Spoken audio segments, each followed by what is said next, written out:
काय पत्रकार नाही येत. लक्ष्मण लक्ष्मण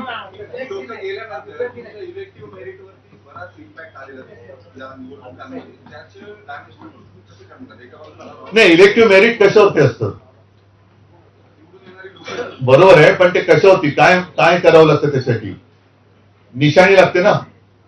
मग जर जिकडे ज्यांनी माझा पक्ष चोरला, निशाणी चोरली, वडील चोरले, त्यांचं कसलं मेरिट आलंय? त्यांचं कसलं मेरिट आहे?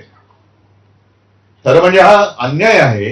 एखाद्या मला मी स्पष्टपणाने जाहीर सभेत बोलले ते आज सुद्धा बोलतो की निवडणूक आयोगाला कोणत्याही पक्षाचं नाव उचलून दुसऱ्याला देण्याचा अधिकार नाही आणि तो मी मानू शकत नाही, मी मानत नाही.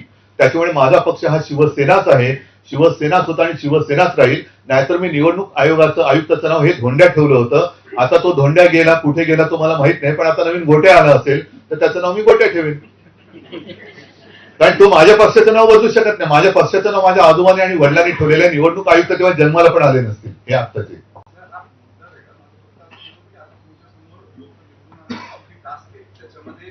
लोक निवडून आणणं, इलेक्टिव्ह लोक तुमच्याकडून गेल्यानंतर नवीन लोक निवडून आणणं